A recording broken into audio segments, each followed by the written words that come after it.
dulu Mbah Belut ini terkenalnya pernah tarung atau gelut dengan bledek.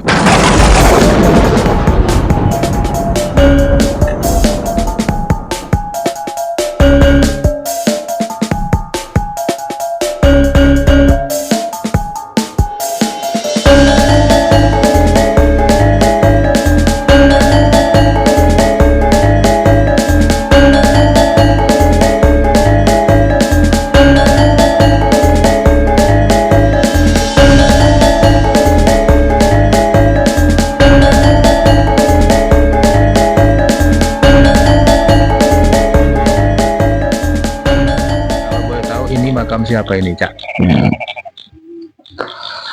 Ini seperti yang sudah dijelaskan di makam sebelumnya.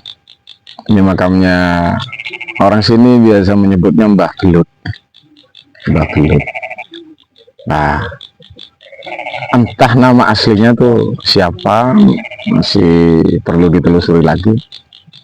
Karena kami tanya-tanya, banyak yang tidak tahu nama aslinya. Dan ketika kami tanyakan, dari mbah-mbahnya dulu nggak ada yang cerita. Ya itu salahnya kami nggak tanya.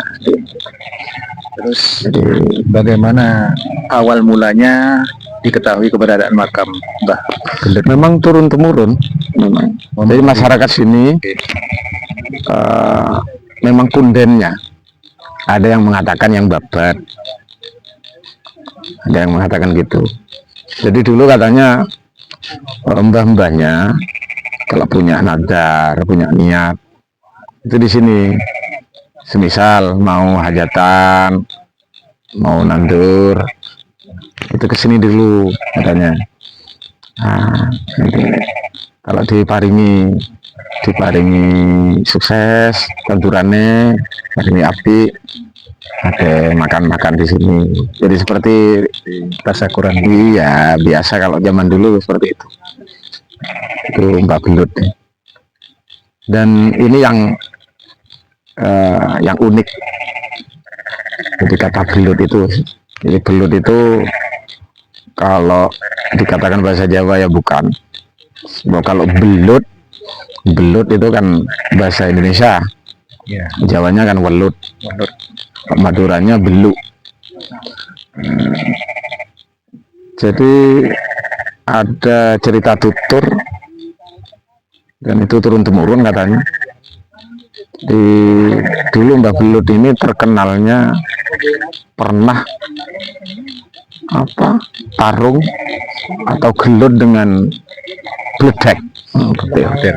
Iya, petir. Jadi kemungkinan nama Belut itu dari kata gelut. Di awalnya komunitas Jawa, lalu ganti lidah Madura. Awalnya gelut jadi belut. Sama seperti sumber jeruk dari sumber jeruk. Jadi itu masalah hafalan ya.